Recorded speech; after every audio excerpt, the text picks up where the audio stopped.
बहुत समय पहले की बात है। उत्तरी पर्वतों के बीच एक विशाल साम्राज्य हुआ करता था, जिसका नाम सुवर्णपुरी था। वहां के राजा का नाम वीरसेन था।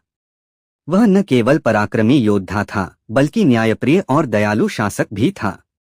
उसके दरबार में विद्वान, संगीतज्ञ और योद्धा सबका समान सम्मान होता था।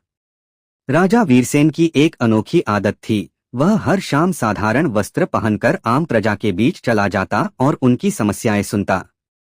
लोग अक्सर उसके असली रूप को नहीं पहचान पाते, लेकिन उसकी आंखों की तेजस्विता और बोली की करुणा उन्हें यह आभास दिला देती कि यह कोई साधारण व्यक्ति नहीं। एक बार राजा ने देखा कि साम्राज्य के दक्षिणी छोर पर लोग पीने के पानी के लिए तरस रहे हैं। वहां न कुएं थे, न नदियां पहुंचती थीं। तब राजा ने अपने मंत्रियों से कहा, सच्चा राजधर्म युद्ध की विजय में नहीं, बल्कि प्रजा के कष्ट हरने में है। फिर सैनिकों और कारीगरों की टोली भेजी गई। महीनों की कठिन साधना जैसी मेहनत के बाद पर्वतों की जड़ से एक झरना निकला, जिसे नहरों द्वारा गांव-गांव पहुंचाया गया।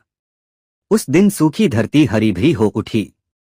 प्रजा ने हर्षोल्लास से कहा, हमारे राजा केवल वीर नहीं, वे तो जनकल्याणकारी देवता हैं। परंतु असली परीक्षा जल्द ही सामने आई।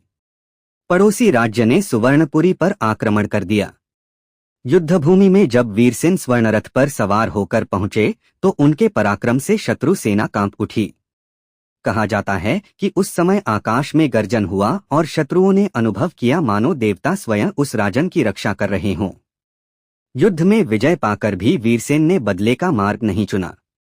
उसने पराजित शत्रु के सैनिकों की सेवा करवाई, उनके भूखे बच्चों को अन्न और घायल लोगों को औषधि दी।